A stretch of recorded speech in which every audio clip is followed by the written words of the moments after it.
নবীজি পয়গম্বর সাল্লাল্লাহু আলাইহি সাল্লাম সিঙ্গা লাগাইলেন। লাগার পর যে রক্তগুলা জমা হয়েছে, মায়ার নবী আব্দুল্লাহকে বলতেছেন, ও আব্দুল্লাহ, যাও, আমি এই রক্তগুলা তোমাকে দিলাম, এই রক্তগুলা নিয়ে তুমি ফালায় আসো। আসার পর নবীজি জিজ্ঞাসা করলেন, এই আব্দুল্লাহ, আমি যে তোমাকে রক্তগুলা দিলাম, এই রক্তগুলা তুমি কোন কাজে লাগাইছো? রক্তগুলা কি ঠিক মতো ফালাইয়া দিছো কিনা? আব্দুল্লাহ মুস্কি হাসি দিয়ে বলেন, না হুজুর, না, আপনি যেই রক্তগুলো আমাকে দিলেন, ওই রক্তগুলা আমি দুনিয়ার জমিনে ফালাই নাই, ওই রক্তগুলা আমার পেটের ভিতরে আমি ফালাইয়া দিলাম। মায়ার নবী আমার ডাক দিয়ে বলতেছেন, রে আব্দুল্লাহ, আমার যেই রক্ত যেই শরীরে প্রবেশ করেছে, ওই দেহ, ওই শরীর কখনোই জাহান্নামের আগুন স্পর্শ করতে পারে না। রসুলকে কেমন অনুসরণ, কেমন অনুকরণ করেছে। উহুদের ময়দানে কাফেরদের অতর্কিত হামলা হওয়ার কারণে সাহাবা একরাম গুলা ছত্রভঙ্গ হইয়া বিভিন্ন স্থানে গেলেন।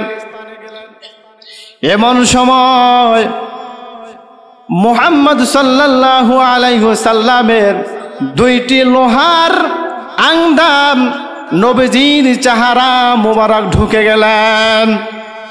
এইদিকে আবু বকর যখন মুহাম্মদ সাল্লাল্লাহু আলাইহি সাল্লামকে অবস্থা দেখলেন, আবু বকর দৌড়ে আসলেন, মায়ার নবী গো, আপনার এই অবস্থা আমি কি করে সইব? ওইদিকে আব্দুল জাররা, আবু উবাইদা আব্দুল জাররা, এ আবু বকর, খবরদার, তুমি মায়ার নবীকে স্পর্শ করিও না, আমি মুহাম্মদ সাল্লাল্লাহু আলাইহি সাল্লামের চেহারা মোবারক থেকে এগুলা বাইর করুম, তুমি বাইর করিও না। আবু আব্দুল জাররা রাদিয়াল্লাহু তাআলা আনহু আবু বকরকে সরায়া দিয়া এবার মায়ার নবীকে বলেন, ও নবী গো, আপনি যদি অনুমতি দেন আমি এই লোহাগুলা বের করব। মুহাম্মদ বলেন, ঠিক আছে, তুমি বের করো। আবু জাররা যখন মায়ার নবীকে যখন এইভাবে দাঁত দিয়ে যখন লোহার ভিতরে রাখলেন, জাররা যখন দাঁত দিয়ে যখন লোহাটা টান দেয়, সাথে সাথে আবু উবাইদার জাররার একটা দাঁত সাথে সাথে পড়িয়া যায়। আবু বকর বলে, ভাই, তোমার দাঁত একটা পড়িয়া গেছে, তুমি সরে যাও। আয় জাররা বলতেছে, না না, একটা দাঁত পড়ছে, তাতে আমার কোনো আফসোস নাই, আমার কোনো অসুবিধা নাই। আবু জাররা আবার মায়ার নবীকে দ্বিতীয় লোহাটা বের করার জন্য মায়ার নবীকে আবার দাঁত দিয়ে চুমুক দিলেন, সাথে সাথে আবু জাররার আরেকটা দাঁত পড়িয়া গেল। এমন সময় সাথে ছিলেন মালিক বিন সিনান। মালিক বিন সিনান সাথে সাথে মায়ার নবীর যে চেহারা মুবারক দিয়ে যে রক্তগুলা বের হইল, মালিক বিন সিনান ওই রক্তগুলাকে চেটে চেটে একবার খেয়ে ফেলল। এবার মালিক বিন সিনান রাদিয়াল্লাহু তাআলা আনহুকে আল্লাহর নবী পয়গম্বর বলতেছেন, এই মালিক বিন সিনান, লা তামাসসাকান নার, এ মালিক বিন সিনান, আমার রক্ত যেই শরীরে প্রবেশ করে রে, আমি নবী ঘোষণা দিয়া দিলাম, ওই শরীর কখনোই জাহান্নামের আগুন স্পর্শ করতে পারে না। আম্মাজান মা আমেনা যখন গর্ভবতী হয়ে যায়, আম্মাজান মা আমেনা ঘরের ভিতরে চলাফেরা করে, প্রয়োজন ক্ষেত্রে আবার ঘর থেকে বাহিরেও বাইর হয়। ঘর থেকে যখনই বাইর হয়, আম্মাজান মা আমেনা গর্ভ অবস্থায় যখন ঘর থেকে বাইরে যখন পানি আনতে যায়, যখন ঘরের সামনে উঠান থাকে, এই উঠান ঝাড়ু নিয়ে কুড়াইতে যায়, পার্শ্ববর্তী মহিলারা যখন থাকে, তখন মহিলারা বলতে শুরু করে দেয়, যে আমিনার থেকে এত সুন্দর ঘ্রাণ কোথায় থেকে আসে? বাড়ির চতুর্পাশ থেকে মা আমিনার ঘ্রাণটা চতুর্দিকে ছড়িয়ে যায়। মা আমিনা যখন ঘর থেকে বের হয়ে যায়, চতুর্পাশে ঘ্রাণ আর ঘ্রাণ, সুঘ্রাণ চতুর্পাশে ছড়ায়া যায়। আমিনার শ্বশুর একদিন বাজার থেকে আসতেছিল।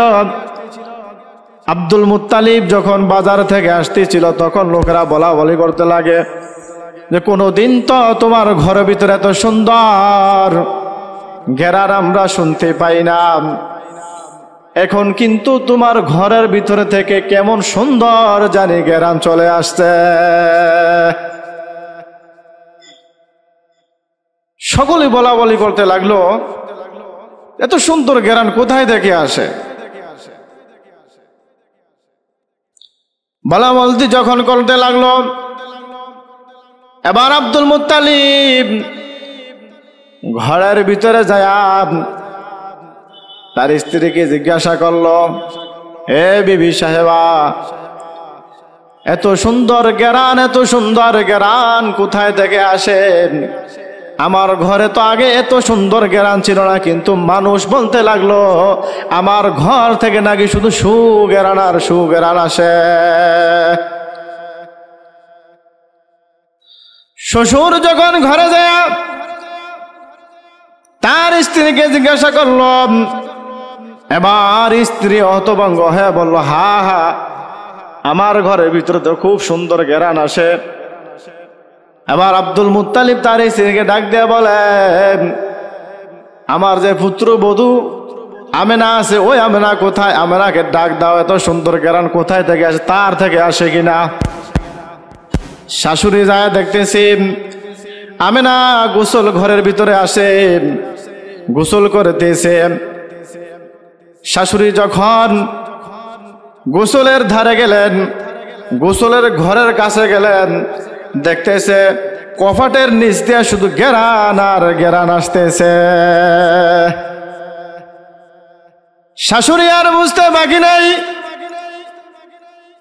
এই ঘ্রাণ দুনিয়ার কোনো ঘ্রাণ নয়, এই ঘ্রাণ আমার থেকেও নয়, এই ঘ্রাণ তোমার থেকেও নয়, সম্ভবত এই ঘ্রাণটা আমাদের মা আমেনার গায়ের থেকে ঘ্রাণটা আসতেছে।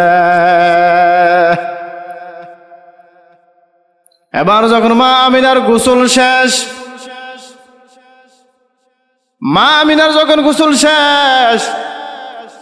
এবার তার শাশুড়ি তাকে জিজ্ঞাসা করে, ও আমেনা, তুমি তো দীর্ঘদিন আমার ঘরের ভিতরে ছিলাম, কখনো এত সুন্দর ঘ্রাণ আমি পাই নাই, আজকে এত সুন্দর ঘ্রাণ কোথায় থেকে আসে? বলো তুমি কি এমন মেশকো আম্মারা ব্যবহার করো? ও আতরদানি তুমি ব্যবহার করো, যে আতরের ঘ্রাণ এত সুন্দর ভাবে আসতেছে। এবার আমেনা মুস্কি এসে দিয়ে বলে, মা না না, আমি কোনো আতর ব্যবহার করি না, আমি কোনো মেশকো আম্মারাও ব্যবহার করি না, তবে যে ঘ্রাণ আসতেছে এই ঘ্রাণ আমার থেকে আসে না, এই ঘ্রাণ আমার গর্ভ থেকে আসতেছে।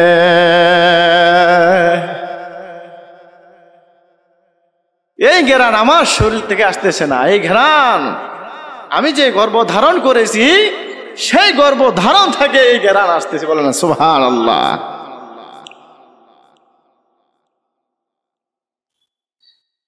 কেমন ঘ্রাণ আসতেছে। মা আমিনা যখন ঘর থেকে কলস নিয়ে যখন পুকুরের ভিতরে পানি আনতে যায়, যখন পুকুরের ভিতরে নামে, যখন হাত দিবে কলস দিয়া, কে জানি মা আমিনাকে কলসটা নিয়ে পুকুর থেকে বরিয়া তার হাতের ভিতরে দিয়া দেয়। মা আমিনার সাথে অনেক নারী,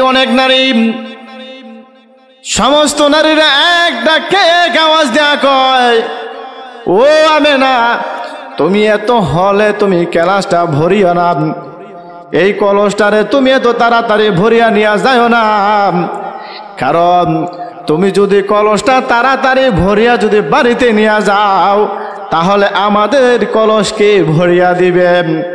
মা আমিনা কয় তাহলে ঠিক আছে, তোমরা সবাই সিরিয়াল ধরো, তোমাদের পানি শেষ না হওয়া পর্যন্ত আমি কলস ভরিয়া পানি আর বাসায় নিব না। মা আমিনা একের পর এক পানি ভরিয়া দিতেছে কলস দিয়া। এত বরকত পরিমাণ আল্লাহ দিয়া দিয়েছেন একমাত্র কেবলমাত্র শুধুমাত্র ওই যে গর্ভধান যে বাচ্চা আসছে, ওই বাচ্চা দুনিয়ার কোনো অল্প স্বল্প বাচ্চা নয়, ওই বাচ্চা আপনার আমার আখিরি নবী রাহমাতাল লিল আলামিনের উসিলায় পানি ভরিয়া দেয়। কেমন প্রশংসা, কেমন সুরত আমার নবীর, কেমন সুরত আমার নবীর। মা আমিনা যখন ঘর থেকে বের হয়, মা আমিনা যখন ঘর থেকে বের হয়, রাস্তার দুই পাশের গাছ মা আমিনাকে এভাবে নুয়া আহলান সাহালাম সালাম জানায়া দেয়। নবীজি দুনিয়ার আসার আগেই, নবীজির দুনিয়া আসার আগেই তার প্রশংসা চলতেছিল। নবীজি দুনিয়া দেখার আগেই তার সাধনা, তার আশা দুনিয়ার মানুষকে আল্লাহ জানিয়ে দিতেছে। তাহলে কেমন নবী আর কেমন আখিরি নবীর উম্মত আমরা, কেমন নবী আমরা পাইলাম।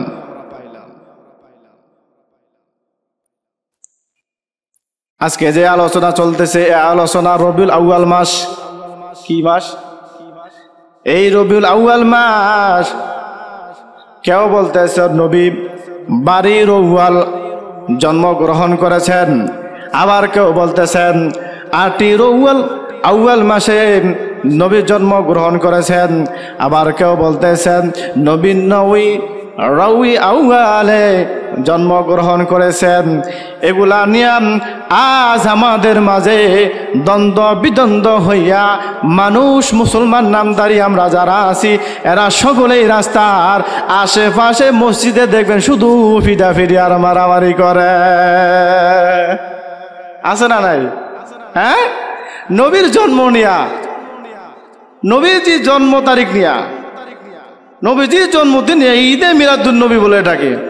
আচ্ছা বলেন তো, আমাদেরকে আল্লাহ ঈদ কয়টা দিয়েছেন? 2টা ঈদ দিয়েছেন, একটা হলো ঈদুল আজহা আর একটা হলো ঈদুল ফিতর।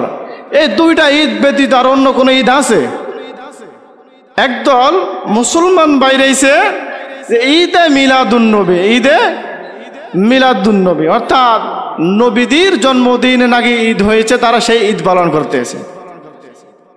জনগোষ্ঠী মিলিয়া, সকলে মিলিয়া। আচ্ছা বলেন তো, যে নবীজি যদি জন্মগ্রহণ করে থাকে, করার পর, এই জন্মগ্রহণ করার পর তার আত্মীয় স্বজন কেউ কি নবীজির জন্মদিন পালন করেছে এমন প্রমাণ আছে? পৃথিবীর ইতিহাসে কোনো হাদিসের ভিতরে নাই যে নবীজির জন্ম তারিখ তারা ঈদে মিলাদুন হিসাবে পালন করেছে। মুসলমান দেখেন, চিন্তা চেতনায় মানুষ কত বড় নিকৃষ্ট হইলে ঈদে মিলাদুন নবী নিয়া মুসলমান মারামারি করে, পিটাপিটি করে। আর আমার পিছনে নাস্তিক মুত্রাত ভাই যারা আছে, তারা মুসলমানকে নিয়ে হাসি ঠাট্টা তামাশা করে আছে। নবীজি যখন মা আমিনার গর্ভ থেকে যখন দুনিয়াতে ভূমিষ্ঠ হবেন, আব্দুল বার উসমান বি আবি আল আস তিনি বলতেছেন, নবীজির এমন জন্মগ্রহণের সময়, আবি আল আস বলতেছেন, নবীজির জন্মগ্রহণের সময় আমার মা তখন মা আমিনার কাছে ছিলেন। মা আমিনার গর্ভে তখন যখন নবীজি জন্মগ্রহণ করেছেন, মনে হইতেছে এটা একটা নূরে নূরে নিত পুরো আলোকিত হয়ে দুনিয়াতে আসছে।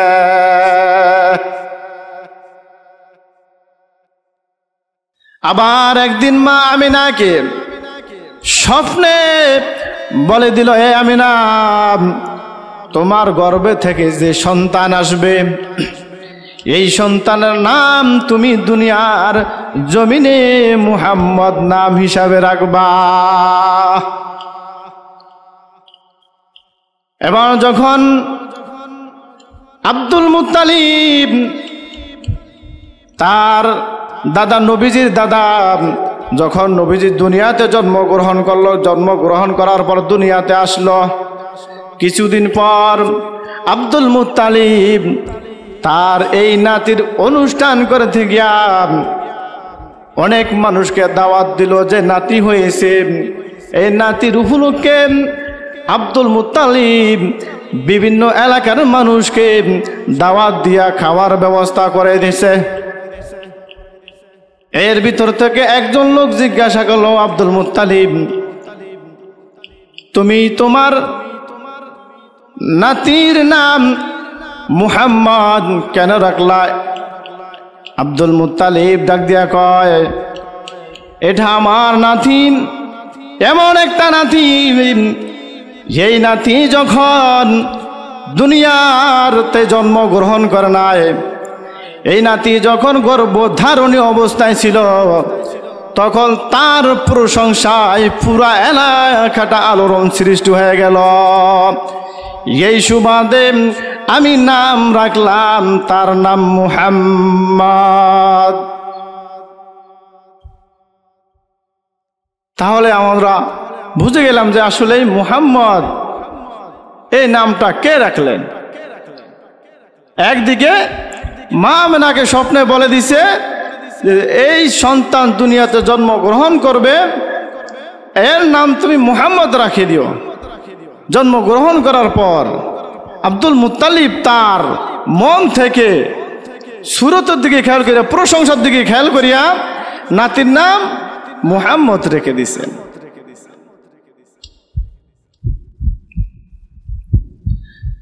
এবার আল্লাহ তাআলা কোরআনের আয়াতের ভিতরে সূরাতুল আম্বিয়ার 107 নম্বর আয়াতের ভিতরে আল্লাহ বলতেছেন, ওয়ামা আরসালনাকা ইল্লা রাহমাতাল লিল আলামিন।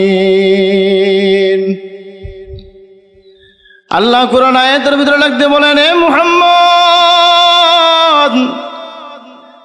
আমি তোমাকে বিশ্ববাসীর সমগ্র জগতের জন্য রহমত হিসাবে প্রেরণ করেছি। বলেন না সুবহানাল্লাহ। মুহাম্মদ, আমি তোমাকে দুনিয়ার জমিনে প্রশংসা হিসাবে, রহমত হিসাবে আমি আল্লাহ তাআলা তোমাকে দুনিয়ার জমিনে পাঠাইছি। ওইদিকে আবার কবি বলতেছেন, শুধু দাস রহমাতাল লিল আলামিন মসজিদে ও সৈয়দুল খতমুল মুরসালিন মসজিদে ও শুধু দাস রহমাতাল লিল আলামিন মসজিদে ও শুধু হামারু ওয়ে জমিন সৈয়দুল কওনাইন খতমুল মুরসালিন আখিরা মদবুদে ফখরুল আউয়ালিন। কবি কবির ভাষা ডাক দিয়ে বলতেছেন, মুহাম্মদ, আল্লাহ তোমাকে দুনিয়াতে সৃষ্টি করার পর গোটা দুনিয়ার যত জমিন আছে সমস্ত জমিনকে তোমার উম্মতের জন্য এবং তোমার জন্য নামাজের স্থান বানিয়ে দিল। মুহাম্মদের উম্মত এবং মুহাম্মদ যেখানে যাবে জমিনে, সেখানে আল্লাহ পাক নামাজের স্থান বানিয়ে দিয়েছে। তাহলে কত বড় রহমত, কত বড় দয়া দিয়ে আল্লাহ নবীকে দুনিয়াতে সৃষ্টি করেছেন। আবার অন্য আয়াতের ভিতরে আল্লাহ বলেন, وما أرسلناك إلا كافة للناس بشيرا ونذيرا ولكن أكثر الناس لا يعلمون আল্লাহ বলতেছেন, হে মুহাম্মদ, আমি আল্লাহ তোমাকে সমগ্র পৃথিবীর জন্য সুসংবাদদাতা, সুখবর, ভীতি প্রদর্শককারী রূপে দুনিয়ার জমিনে আমি আল্লাহ তোমাকে সৃষ্টি করলাম। অন্য আয়াতের ভিতরে আল্লাহ বলতেছেন, কুল ইয়া আইয়ুহান নাস ইন্নী রাসূলুল্লাহি ইলাইকুম জামিআন। হে নবী, আপনি বলে দিন, আমি আল্লাহ তাআলা আপনাকে রাসূল হিসাবে সমগ্র দুনিয়ার জন্য সৃষ্টি করেছি। আল্লাহ নবীকে দুনিয়াতে রসুল হিসেবে সমগ্র জগতের জন্য, আল্লাহ গোটা বিশ্ববাসীর জন্য আল্লাহ সুবহানাহু ওয়া তাআলা নবীকে রসুল হিসেবে দুনিয়াতে সৃষ্টি করেছেন। তাহলে নবীজির এত সুন্দর পয়গম, এত সুন্দর পয়গম, এত সুন্দর প্রশংসা, নবীজির প্রশংসা যদি সারা রাত করা হয় তারপর নবীজির প্রশংসা শেষ হবে না। অন্য কিতাবের ঘটনার ভিতরে আসছে, অন্য কিতাবের ভিতরে আসছে হালিমাতুস সাদিয়া ঘরে একটা বাচ্চা ছিল, তার নাম ছিল আব্দুল্লাহ। তার নাম ছিল আব্দুল্লাহ। হালিমাতুস সাদিয়া একদিন তার জামাইকে নিয়া, তার স্বামীকে নিয়া বলা বলতে লাগলে শুরু করলো, এ স্বামী আমার, আমাদের যে সন্তান আছে এই সন্তান তো ঠিক মতো দুধ পায় না, আমাদের ঘরেও তো ঠিক মতো খাবার দাওয়ারও ব্যবস্থা হয় না, আমাদের যে বকরি আছে আমাদের সেই বকরিও ঠিক মতো দুধ দোহন করতে পারে না, ঘাসও ঠিক মতো পায় না।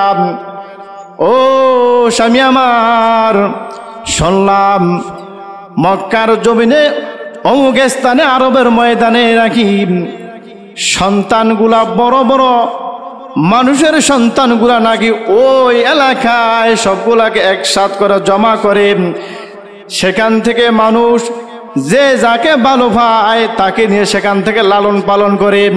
এই লালন পালন করার শেষে আবার নাকি প্রত্যেকের গার্জিয়ানে আসিয়া তাদেরকে আবার কিছু হাদিয়া উপকরণ দেয়। চলো আমরা সেই দিকে যাই, যাইয়া আমরা সেখান থেকে একটা বাচ্চা নিয়ে আসি, আইনা লালন পালন করি, হয়তো পারে তার উসিলা করে আমরা কিছু টাকাও পাবো, ওই টাকার বিনিময়েও আমাদের সন্তানকে আমরা সুন্দরভাবে লালন পালন করে খাবার ব্যবস্থা করতে পারবো। হালিমাতুস সাদিয়া তার স্বামীকে নিয়ে সেখানে উপস্থিত, যায়া দেখে বড় লোকের যত সন্তান আছে সব সন্তানগুলা সেখান থেকে নিয়ে আসে, শুধু আছে একটা ইয়েতিম বাচ্চা। এই বাচ্চারা কেউ নিতে রাজি হয় না, কয় তার মাও নাই, বাবা আছে তাও নাই, দাদা আছে তাও এখন কাছে নাই, এই এতিম বাচ্চাকে আমরা কেউ নিব না। সকলেই বড় লোকের বাচ্চাগুলা নিয়ে গেছে, এতিম বাচ্চাটারা সেখানে রাখা গেছে। হালিমাতুস সাদিয়া তো আসলো ভালো খেলে, এখান থেকে যদি একটা বাচ্চা নিয়ে যদি আমরা লালন পালন করি তাহলে আমরা কিছু টাকাও পাবো, আমরা এই বাচ্চা আমরা লালন পালন করব। এখন আয়েশা দেখে বড় লোকের কোনো সন্তান নাই, সব সন্তানগুলা মানুষে ভাগাভাগি করে নিয়ে গেছে লালন পালন করার জন্য। হালিমাতুস সাদিয়া তার স্বামীকে আওয়াজ দিয়া বলতেছে, চলো আমরা বাসা চলিয়া যাই, এই এতিম বাচ্চাটা ছাড়া তার কোনো বাচ্চা নাই। স্বামী বলতেছে, যাও ওই এতিম বাচ্চাটা নিয়েই আমরা বাসা চলিয়া যাই, কোনো সমস্যা হবে না। এবার স্বামীর কথা ধরিয়া হালিমাতুস সাদিয়া যখন ওই এতিম সন্তানটাকে নিয়ে যখন বাড়ির দিকে রওনা হয়, ইতিমধ্যে পথে এবার হালিমাতুস সাদিয়া যখন সাওয়ার অবস্থায় বাড়ির দিকে রওনা হয়, হালিমাতুস সাদিয়ার যে গাতাটা আসলে একেবারে দুর্বল, হালিমাতুস সাদিয়ার এই গাদাটা এত পরিমাণে দৌড়াইতেছে, এত পরিমাণে দৌড়াইতেছে, অন্য অন্য গাদা যতগুলা ছিল সব গাদারা ফেল করিয়া হালিমাতুস সাদিয়ার গাদাটা সবার আগে দৌড়ায়। এমন করার পর হালিমাতুস সাদিয়া যখন আবার বাসার ভিতরে ঢুকলো, প্রবেশ করলো, হালিমাতুস সাদিয়া বলে, কি ব্যাপার, আমি যে এলাকায় বসবাস করতাম আমার এই এলাকাটা ছিল একেবারে অন্ধকার, এই বাচ্চাটা যখন আমি আমার বাসার ভিতরে ঢুকাইলাম সাথে সাথে দেখলাম পুরা এলাকাটা নূরে নূরান্বিত হয়ে গেল। এবার হালিমাতুস সাদিয়া যখন ঘরের ভিতরে ঢুকলেন, হালিমাতুস সাদিয়া ঘরে ঢুকার পর ওই যে হালিমাতুস সাদিয়ার যে ছাগল আছে ওই ছাগলকে সারিয়া দিলেন, নিয়া বিলের ভিতরে দিলেন। ছাগলকে বিলের ভিতরে যখন সারিয়া দেয়, দেখতেছে ছাগল আগের পরিমাণে ওই ছাগলটা ভরপুর ভাবে ঘাস খাইয়া আবার বাড়ির দিকে রওনা হয়। হালিমাতুস সাদিয়া যখন ছাগলের দুধ দোহাইতে যান, এমন সময় হালিমাতুস সাদিয়া দেখেন আগের থেকে আরো বেশি পরিমাণে ছাগলের দুধ দিতে থাকে। হালিমাতুস সাদিয়া যখন ঘর থেকে বাহির হওয়ার পর এবার হালিমাতুস সাদিয়া দেখতেছেন যে গাছের রং ছিল না ওই গাছগুলো এখন রঙিন হয়ে সবুজে পরিমাণ হয়ে গেল।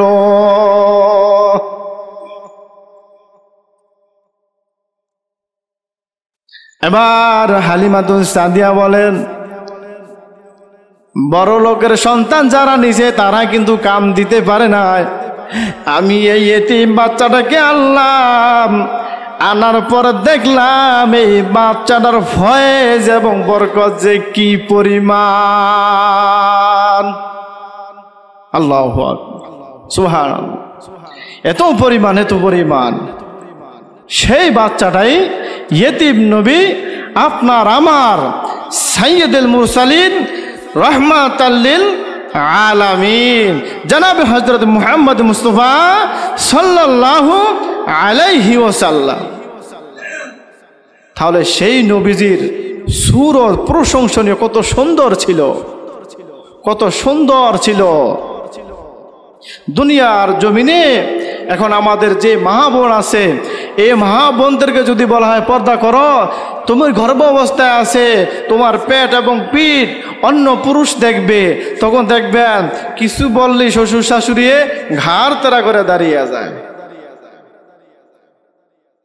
মা আমিনা পর্দা করার কারণে, মা আমিনা ওই সময় আমল করার কারণে তার ঘর ভিতরে আল্লাহ সুবহানাহু তাআলা এমন সুন্দর এক নবীকে সৃষ্টি করে দিলেন, যে নবী আল্লাহর নবী পয়গম্বর সাল্লাল্লাহু আলাইহি সাল্লাম, দুনিয়ারও নবী, দুনিয়াও সর্দার ছিলেন, পরকাল জমিনও আল্লাহর নবী সর্দার থাকবেন, নবী এবং রসুলগণেরও সর্দার থাকবেন। সুবহানাল্লাহ। তাহলে সেই নবীর প্রশংসা করতে হয় না হয়? তাহলে সেই নবীকে নিয়ে কি মারামারি ফিটাফিটি দরকার আছে? নবীজির জন্ম হয়েছে 12 আউয়াল হয়েছে, বা 8 আউয়াল হয়েছে, বা 9 আউয়াল হয়েছে, এখন এটা নিয়ে নবীজির জন্মদিন মতন পালন করতে হবে, ফিটাফিটি মারামারি করতে হবে, এত কিছু কেন রে ভাই? কেন মারামারি করতে হবে আমাদের?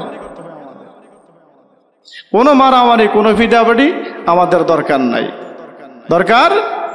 নাই।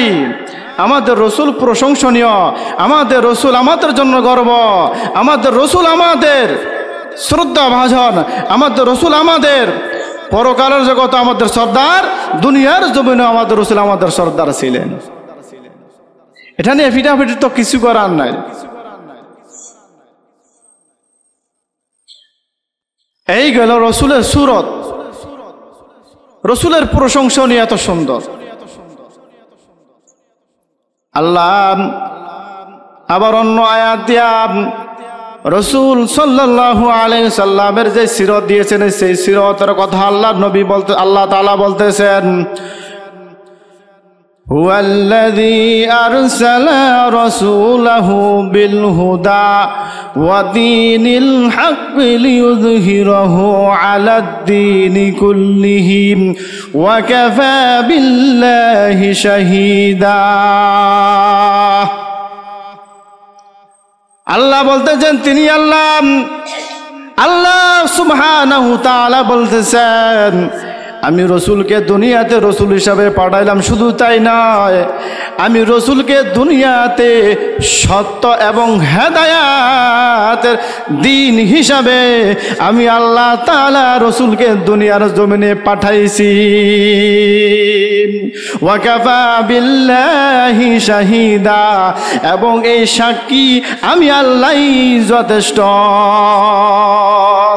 দুনিয়ার মানুষ চাই মানুক আর না মানুক, কোনো কিছু আসে যায় না।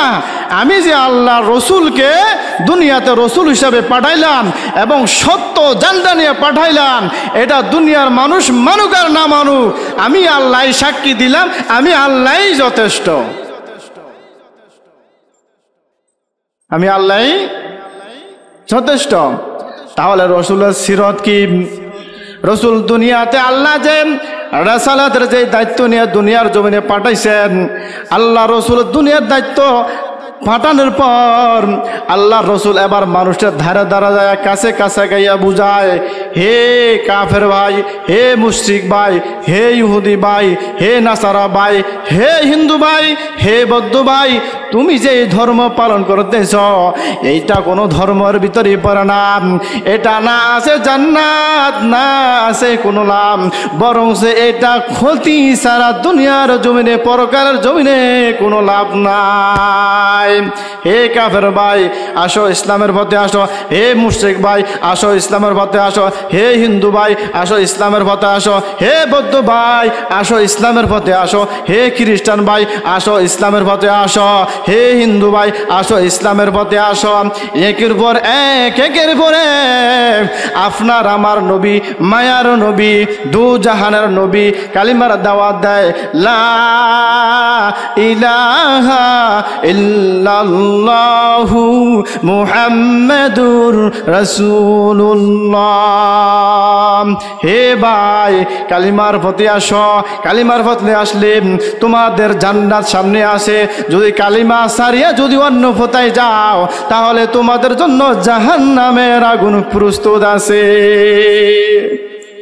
নবীজি একের পর এক এভাবে দাওয়াত দিতে থাকেন।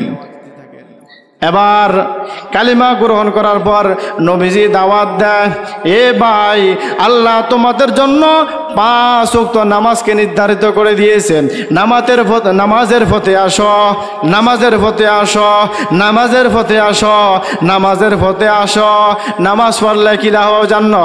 আল্লাহ রসুল সাল্লাল্লাহু আলাইহি ওয়াসাল্লাম বলেন, আসসালাতু মিফতাহুল জান্নাহ।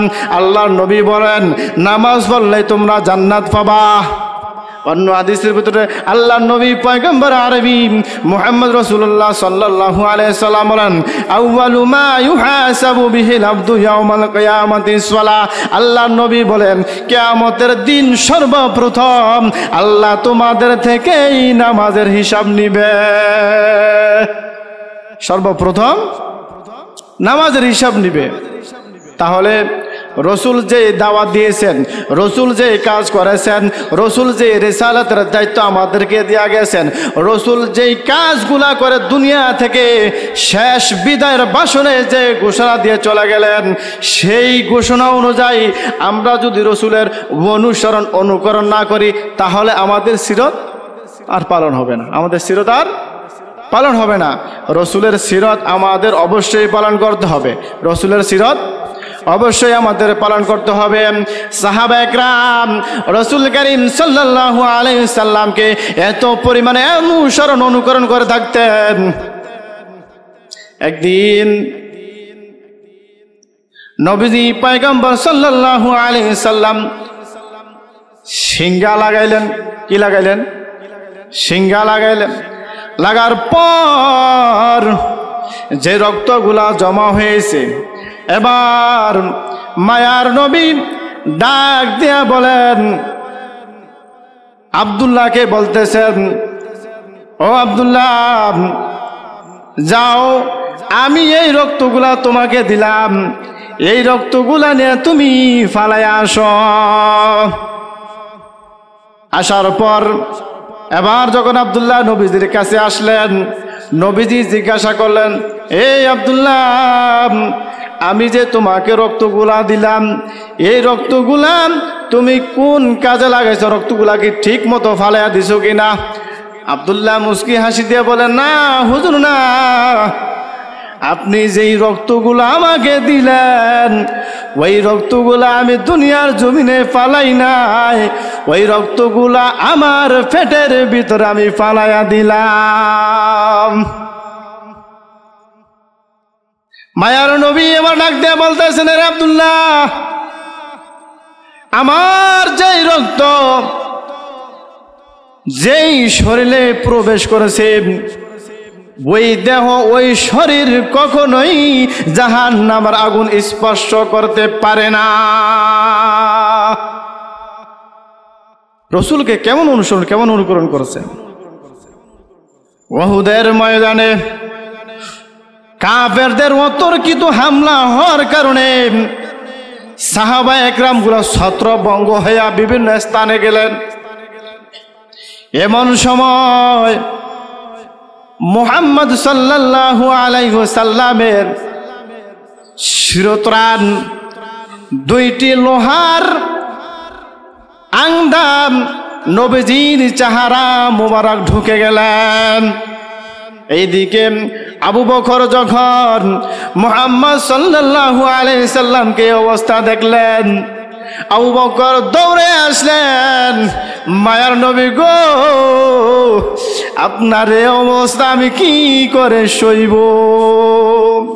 ওইদিকে আব্দুল জাররা, আবু উবাইদা আব্দুল জাররা আবু বকরকে, হে আবু বকর খবরদার, তুমি মায়ার নবীকে স্পর্শ করিও না, আমি মুহাম্মদ সাল্লাল্লাহু আলাইহি সাল্লামের চেহারা মোবারক থেকে এগুলা বাইর করুম, তুমি বাইর করিও না।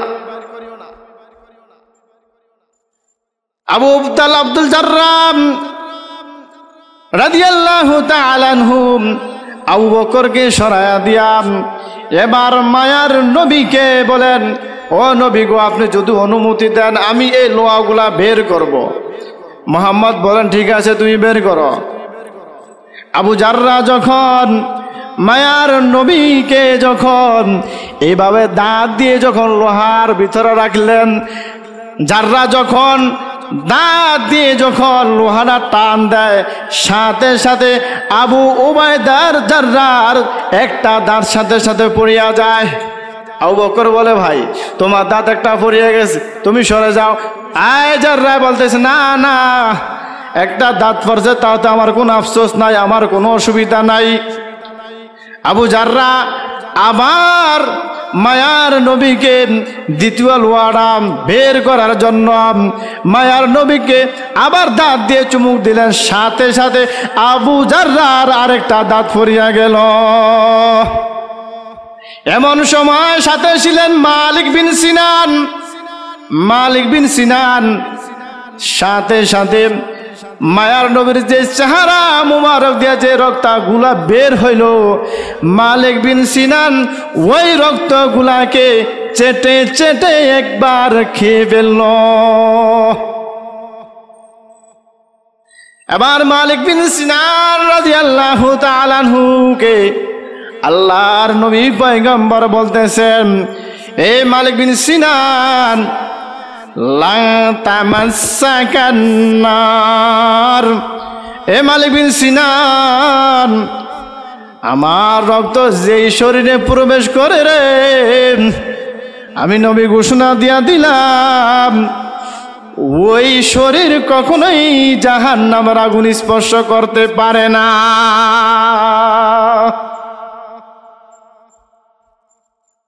এই ছিলেন সাহাবী, নবীজিকে অনুকরণ করে সব সময় তারা দুনিয়ার জমিনে চলাফেরা করতেন। আজ দুনিয়াতে নবী নাই, নবীর অনুসরণ অনুকরণ সেই সঠিকভাবে নাই। কিন্তু দুনিয়াতে নবী নাই, কিন্তু নবীর ওয়ারিস যারা আছে, মানুষ যদি এদেরকে অনুসরণ অনুকরণ করিয়া নবীর সেই আশ্রয় গ্রহণ করত, তাহলে দুনিয়ার মানুষগুলা সঠিকভাবে দুনিয়াতে চলাফেরা করত।